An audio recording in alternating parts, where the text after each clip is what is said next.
జగన్ జై జగన్ జై జగన్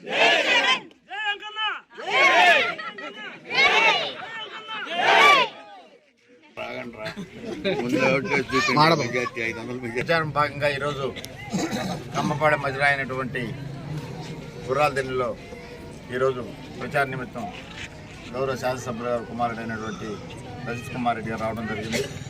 ఈ గ్రామంలో బెల్లం వెంకయ్యనాయుడు గారి ఆధ్వర్యంలో సర్పంచ్ అయితేనే, ఎంపీటీసీ అయితేనే, అదేవిధంగా వసన్నయ్య గారు, సందీప్, మరి అక్కడ మధురాల నుంచి వచ్చినటువంటి అందరూ వైఎస్ఆర్ కాంగ్రెస్ పార్టీ లీడర్లు, వార్డు మెంబర్లు, మహిళలు, యూత్ అందరికీ ప్రతి ఒక్కరికి నేను ప్రత్యేక ధన్యవాదాలు తెలుపుకుంటా ఉన్నాను. రేపు మే 13 జరిగే ఎన్నికలు ఒకసారి ఆలోచించండి. 5 సంవత్సరాలు మనం ఒక పక్క సంక్షేమం, ఒక పక్క అభివృద్ధి చేసుకుంటూ ముందుకు తీసుకెళ్తా ఉన్నారు గౌరవ ముఖ్యమంత్రి వైఎస్ జగన్మోహన్ రెడ్డి గారు.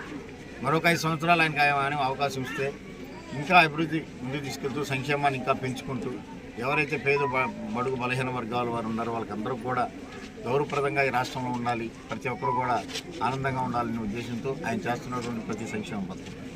మరి ముఖ్యంగా కోవూరు నియోజకవర్గంకి వస్తే నల్లపరెడ్డి కుటుంబం మనకందరూ తెలుసు. ఇప్పుడు వచ్చినా ఎవరో మనకైతే తెలియదు. నల్లపరెడ్డి కుటుంబం 40 సంవత్సరాల నుంచి మన నియోజకవర్గంతో అట్టపెట్టుకుని ఉన్నారు. ప్రతి నిత్యం మనం ప్రజలతో కలిసి మాట్లాడాలన్నా దేనికైనా సరే ప్రసన్న కుమార్ అందుబాటులో ఉంటారు. సార్ ఆలోచించాలి. 11 సార్లు వాళ్ళు పోటీ చేశారు, 9 సార్లు మనం ఆశీర్వదించాం, 10వ కూడా మనం వాళ్ళు గెలిపించడానికి సిద్ధంగా ఉన్నాం. ఇటువంటి పరిస్థితుల్లో ఎవరో ఇప్పటిదాకా తెలుగుదేశంలో 4 సంవత్సరాలు ఇన్ఛార్జిగా ఉన్నటువంటి, ఒకసారి ఆలోచించండి, తెలుగుదేశం పార్టీ దాని యొక్క వ్యవస్థాపకంగా ఉన్నటువంటి ఎవరైతే అధినాయకత్వం చూసో ఒకసారి ఆలోచించండి.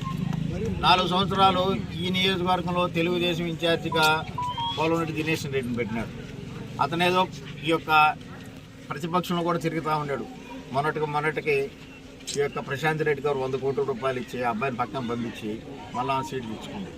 అంటే శ్రమ పడ్డ వాళ్ళకన్నా అప్పటికప్పుడు డబ్బులు తెచ్చే వాళ్ళకే మిన్నా అనేది చంద్రబాబు నాయుడు పాలసీ. ఈవెన్ కావలెత్తుకోండి ఇన్ఛార్జ్ ఎవరు ఉండారో సుబ్బానాయుడు ఉండాడు. నెల్లూరులో ఇన్ఛార్జ్ ఎవరున్నారంటే శ్రీనివాసరెడ్డి ఉన్నాడు. ఇంకో దగ్గర ఇన్ఛార్జ్ ఎవరు ఉన్నారంటే ఆ ముస్లిం మైనార్టీ క్యాండిడేట్ అజీజ్ ఉన్నాడు. వాళ్ళు ఎవరు ఇప్పుడు లేరు. వాళ్ళు ఓన్లీ కాపలా ఉండరు మొన్నటిదాకా. ఇప్పుడు వేరే వాళ్ళు వచ్చేసి డబ్బులు ఉన్న వాళ్ళు వచ్చి సంచులు ఇచ్చిన వాళ్ళకంతా ఇప్పుడు మళ్ళీ సీట్లు వచ్చేసినాయి. ఆ పరిస్థితి ఆ పార్టీది. ఈ పార్టీ ఎవరైతే నమ్ముకొని ఉంటారో ప్రజలైనైతే ఏమంటున్నాడు జగన్మోహన్ రెడ్డి గారు, నాకంతా ప్రజల మీద నమ్మకం, వాళ్లే నాకు సైన్యమైనా కానీ, వాళ్లే నాకు దేవుళ్ళైనా కానీ, వాళ్లే నన్ను గెలిపించుకుంటారు, ఒక దృఢ నమ్మకంతో ఉన్నారు.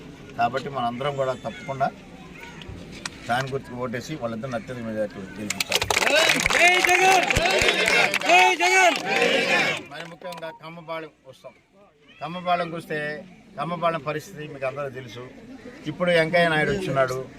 వెంకయ్య నాయుడు వచ్చి మా దగ్గర కానీ ఎమ్మెల్యే ఎవరి దగ్గర కానీ డబ్బులు తీసుకొని పనిచేసే పరిస్థితి. ఆయన డబ్బులు ఇచ్చి పని చేయించుకుంటాడు. ఇక్కడ మీకు అందరికి కూడా ఏం కావాలన్నా మాకు ఫోన్ చేస్తే ఏం అడుగుతాడని భయం. మాకు గుర్రాలదిన్నె ఇంకా కాలేదురా పని, ఇంకా డ్రైన్స్ ఇంకా కొద్దిగా మిగిలి ఉంది, ఇంకా సీసీ రోడ్డు మిగిలి ఉంది, కమ్యూనిటీ హాల్ పెండింగ్ ఉంది, వాటర్ ట్యాంక్ ఇంకా కట్టలేదు. నిత్యం ఏదైనా గుర్రాలదిన్నె గురించి చెప్తుంటామా, చంద్రశేఖరపురమా, సంజీవ నగరా, మీకు తెలుసు. గతంలో ఎవరు చేయలే. 1 కోటి రూపాయలు తీసుకొచ్చి డ్రైన్స్ చేసాడు. ఇప్పుడు ఇక్కడ కావాలా పట్టు వెనకున్నట్టు కమ్యూనిటీ హాల్ కడుతున్నాడు. మళ్ళీ ఆ పక్క ట్యాంక్ కడుతున్నారు. మీకు సొంతానికి కావాలంటే మళ్ళీ దేవుడికి కావాలంటే పోలేరం బిగ్ చేస్తున్నాడు. ఇక్కడ వరకు అర్థమైందా? ప్రతి మజరాల్లో అదే విధంగా చేస్తున్నాడు. మరి ఒక మంచి నాయకత్వం మీకు ఉన్నప్పుడు వేరే సైడ్ మనం చూడాల్సిన అవసరం ఉంది. ఒకసారి ఆలోచించండి. మీ గ్రామానికి ఒక మంచి నాయకుడు ఉన్నాడు. అంతో కొంత తన సంపాదించుకున్న దాంట్లో ఖర్చు పెట్టడానికి ఉన్నాడు. కొంత పొరవ నాయకులు 7 నుంచి 8 ఉంటే జోరుకోపోదాం ఉన్నారు.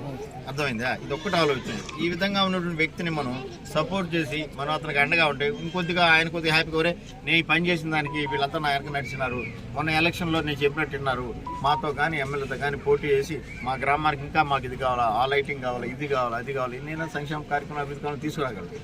దాన్ని మీరు ఇక్కడ ఉన్నటువంటి వాళ్ళందరూ మోటివేట్ చేయాలి. అందరికీ ఏం చేసినారు, మన కోసం వస్తున్నాడు. కొరవాళ్ళందరూ ఆడేదైనా డబ్బులు 100 రూపాయలు ఇస్తే 50 రూపాయలు 50 రూపాయలు జోలు పెట్టుకునేవాడు. ఈయన 100కు 100 కలిపి మనకి ఎంత పని చేస్తున్నాడు. సంక్షేమం అయితేనే మనకు అభివృద్ధి అయితే అన్నీ కూడా చూస్తున్నాడు. ఎవరికి ఇబ్బంది జరిగినా తలుపు తెచ్చేది సహాయం చేస్తున్నాడు. ఇటువంటి వ్యక్తిని మనం ఎందుకు సపోర్ట్ చేయకూడదు? ఈయనైతే ఏ పార్టీ సపోర్ట్ చేస్తున్నాడు ప్రసన్న కుమార్కి, ఆయన అంటే మనం నడవకూడదు. ఆ కార్యక్రమానికి శ్రీకారం చుట్టడం చూస్తే అప్పుడు ఆ గ్రామం ఏ రోజైనా అభివృద్ధి పొందబడుతుంది. ఎవడైతే వచ్చేసి వాడు జేబులతో ఉడుకొని ఇటు జేబులతో ఉడుకొని సాయంకాలానికి మళ్ళీ ఇక్కడ ఉంటారు కాపురాలు కొంటారు వెళ్ళిపోతారు. అటువంటి కూడా వస్తున్నారు రాత్రులు మీ దగ్గరికి ఒకసారి ఆలోచించండి. అటువంటి వాళ్ళు మనం నమ్మాల్సిన అవసరం లేదు, వాళ్ళకి మనం నడవాల్సిన అవసరం లేదు. ఈ 3 రోజులు ముచ్చటైంది, తర్వాత కనపడరు. ఇక్కడ ఏమైనా ఇబ్బంది జరిగింది, యాక్సిడెంట్ అయింది, లేకపోతే ఇంకేదైనా ప్రాబ్లం చేస్తాడు. అది పరిస్థితి. దాని గురించి మీరు అందరూ కూడా నేను చెప్పింది కాదు, అదే నేను చెప్పింది కాదు, మీరు కూడా మీ స్నేహితులకి, మీ తల్లిదండ్రులు, మీకు ఇక్కడే ఉన్నటువంటి వాళ్ళు ఉంటే పిలిచి వాళ్ళకి ఈ 2 రోజులు మాట్లాడుకొని నిజమే కదా వాళ్ళు చెప్పింది, ఏం కావాలో చేయడానికి ఎంకే ఉన్నాడు కదా, ఎంకే నడుస్తున్నది దావాలో మనం ఎందుకు నడవకూడదు. ఇటు జగన్మోహన్ రెడ్డి సంక్షేమం ఆయన వ్యతిరేకంగా ఎత్తడం వల్ల సంక్షేమంపై ఏదో ఏ పక్క ఉందో అభివృద్ధి ఆ పక్క ఆయన కూడా నడుస్తున్నాడు. సో అతనితో కలిసి నడిస్తే మీకు మంచి పేరు ఉంటుంది, మీ ద్వారా ఆయనకి మంచి పేరు ఉంటుంది, ఆయన ద్వారా ఎమ్మెల్యేకి మంచి మెజారిటీ వస్తుంది, అందరూ గెలుస్తారు. కాబట్టి తప్పకుండా మీరు అందరూ కూడా మంచి మనసు చేసుకొని 13 ఎలక్షన్లో ఏదైతే మా నాయకత్వం ఇక్కడ ఉన్నటువంటి వెంకయ్య ద్వారా అయితేనే ఇక్కడ ఉన్నటువంటి స్థానిక సంస్థల ప్రజాప్రతినిధులు అందరూ ఆయన ఎంపీటీసీని గెలిపించుకున్నాడు, సర్పంచ్ని గెలిపించుకున్నాడు, 10 వార్డు మెంబర్లు తెలుసు కదా, 10 వార్డు మెంబర్ని గెలిపించుకోవడం అంటే చిన్న పని కదా, 10 గెలుచుకున్నారు కదా. అదే మోటివేటివ్లో ఏ 10 వార్డు మనం గెలుచుకున్నాం అదే విధంగా కూడా మనం కూడా రేపు ఫలితాలు కూడా తీసుకొస్తే మళ్ళీ కూడా ఎమ్మెల్యే ఎలక్షన్ కూడా మనం మంచి మెజారిటీ తీసుకొచ్చినట్టు. కోవూరు జిల్లాలో కోవూరు నియోజకవర్గంలో అన్ని బూత్లో ఒక సైడ్ ఉంటుంది. ఒక్కసారి కంపాళం అనగానే తప్పని తిరిగి చూస్తారు, కంపాళం ఏంది ఆ రిజల్ట్ ఏందని. అర్థమైందా? కమ్మపాళెంలో కూడా ఇంత మెజారిటీ వచ్చిందని తిరిగి చూసే విధంగా ఆ యొక్క ఘనత అయితే గౌరవం మీరు వెంకయ్యకి ఇవ్వాలి. ఆ గౌరవాన్ని మన ఎమ్మెల్యే గారు కాపాడుతున్నారు. మన